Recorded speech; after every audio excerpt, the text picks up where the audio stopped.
అందరికీ నమస్కారం. మన కథలు ఛానల్కి తిరిగి స్వాగతం. నేను మీ కమలశ్రీ. నా ఛానల్ని ఇంకా ఎవరైనా సబ్స్క్రైబ్ చేసుకోకపోతే తప్పకుండా సబ్స్క్రైబ్ చేసుకోండి. నువ్వాదరిని నేనీదరిని పార్ట్ 3. తన తండ్రి స్థాపించిన మ్యూజిక్ సంస్థని ఇంతింతై వటుడింతై అన్న చందాన టాప్ మోస్ట్ మ్యూజిక్ అందించే సంస్థల్లో ఒకటిగా నిలిపాడు జస్విత్. శ్రీ మ్యూజిక్ సంస్థ నుంచి ఓ ఆల్బమ్ మార్కెట్లోకి వస్తుందంటే చాలు, జనం ఎగబడి మరీ కొంటారు.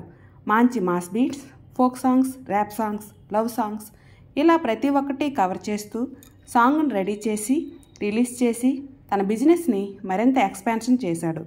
అతడు ఓ ఆల్బమ్ చేస్తున్నాడు అని తెలియగానే స్పాన్సర్లు క్యూ కడతారు తాము పెట్టుబడి పెడతామంటూ. అలాంటి జస్విత్ ఇప్పుడు ఓ లవ్ ఆల్బమ్ని చేయడానికి రెడీ అయ్యి అన్నీ సిద్ధం చేసుకున్న తర్వాత ఆఖరి నిమిషంలో ఆ ఫీమేల్ సింగర్ తన పర్సనల్ రీజన్స్తో డ్రాప్ అవ్వడంతో మరో సింగర్ని సెలెక్ట్ చేసి అన్నీ సిద్ధం చేసుకుంటే ఆ సింగర్ నేను లవ్ సాంగ్స్ పాడను, కేవలం భక్తి గీతాలు మాత్రమే పాడుతాను అని తెగేసి చెప్పింది.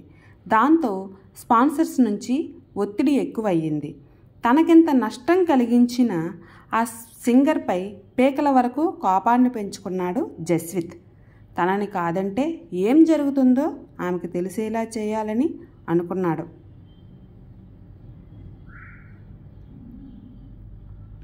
ఆమెకి ఎక్కడా అవకాశాలు రాకుండా చేస్తే ఆమె తన ప్రపోజల్కి ఒప్పుకుంటుందని అనుకున్నాడు. కానీ అతడు ఎన్ని ప్లాన్లు వేసినా ఆమె మాత్రం వినలేదు. ఆఖరికి ఆమెని వ్యక్తిగతంగా దెబ్బతీస్తేనైనా తన దారికి వస్తుందని ఆమెకు వచ్చిన పెళ్లి సంబంధాలను చెడగొట్టి తానే పెళ్లి చేసుకున్నాడు.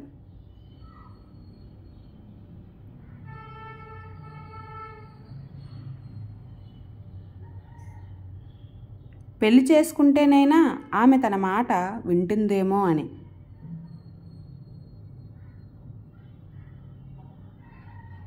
కానీ ఆమె తాను కేవలం శాస్త్రీయ సంగీతం మాత్రమే పాడుతానని, ఈ లవ్ సాంగ్స్ పాడటం తన వల్ల కాదని పెళ్ళి అయిన వెంటనే చెప్పింది. ఆమె ఎవరో కాదు, తరతరాలుగా శాస్త్రీయ సంగీతమే తమ పరువు ప్రతిష్టలా భావించే శ్రీమాన్ రమణ శాస్త్రి గారి ఏకైక కుమార్తె మౌని తపస్విని.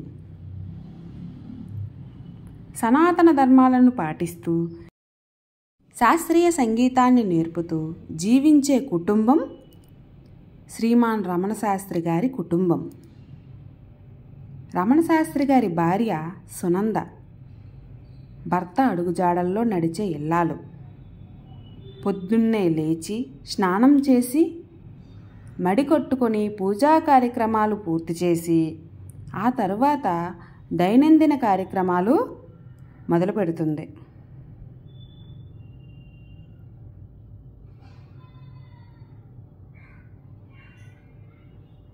ఆరు గంటలకల్లా రమణ శాస్త్రి గారి వద్ద సంగీతం అభ్యసించడానికి విద్యార్థులు వస్తారు. వారికి ఓ గంట పాటు సంగీత పాఠాలు నేర్పించి పిదప ఏమైనా సంగీత కచేరీలు ఉన్నట్లయితే వాటిలో పాల్గొంటారు శాస్త్రి గారు. వారి ఏకైక సంతానం మౌని తపస్విని. సంగీతం ఎంతో తపస్సు చేస్తే గాని అబ్బదు అని, అదేవిధంగా శాస్త్రీయ సంగీతం తప్ప ఈ తరం కొత్త పోకడలైనట్టి లవ్, రొమాన్స్ మొదలైన పాటలు పాడాలంటే ఆమె మౌనాన్నే ఆశ్రయించాలనే ఉద్దేశంతో కాబోలు రమణ శాస్త్రి గారు మౌని తపస్విని అని పేరు పెట్టారు. ఆయన ఏ ఉద్దేశంతో పెట్టినా మౌని మాత్రం నిత్యం అదే ఆలోచనలో ఉంటుంది.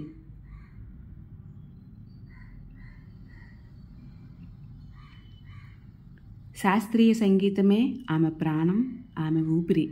అది తప్ప ఆమె నోటి వంట వేరే పాటలే రావు. ఓ సంగీత కచేరీలో ఆమె గాత్రాన్ని విన్న ఓ మ్యూజిక్ ఆల్బమ్ వాళ్ళు తమ కంపెనీకి పనిచేయమని చెప్తే శాస్త్రీయ సంగీతం అయితే పాడతానని, ఇంకే పాటలు పాడనని తెగేసి చెప్పింది. దాంతో వారు కూడా ఆమెకి ఇష్టమైన శాస్త్రీయ సంగీతంతోనే ఓ ఆల్బమ్ తయారు చేసి మార్కెట్లోకి విడుదల చేశారు. అది చాలా పేరు తెచ్చింది ఆ కంపెనీకి. దాంతో మౌనికి అవకాశాలు వెల్లువెత్తాయి.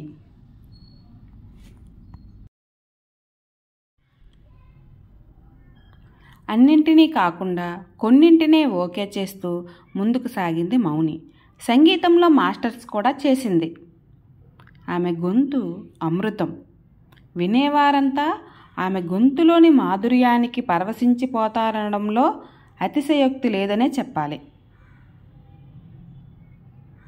ఏడుస్తూ ఉండే చంటిపాపలు ఆమె పాట వింటే నవ్వుతూ నిద్రపోతారు.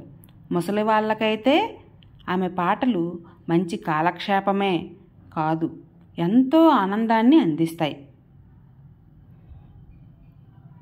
అలాంటి మౌని ఓ పాటల ఆల్బమ్ని విన్నాడు జస్విత్ శ్రీహర్ష. చాలా అంటే చాలా బాగుంది. వెస్ట్రన్ మ్యూజిక్ చేసే తన కంపెనీకి ధీటుగా ఉంది ఆ ఆల్బమ్. దానికి అంతటి పేరు ప్రఖ్యాతులు రావడానికి కారణం ఆ సింగర్. తను కనుక నా ఆల్బమ్ కోసం పాడితే తన కంపెనీ పేరు ప్రఖ్యాతులు ఇంకాస్త పెరుగుతాయనే ఆలోచనలో ఆమెని సంప్రదించాడు జస్విత్.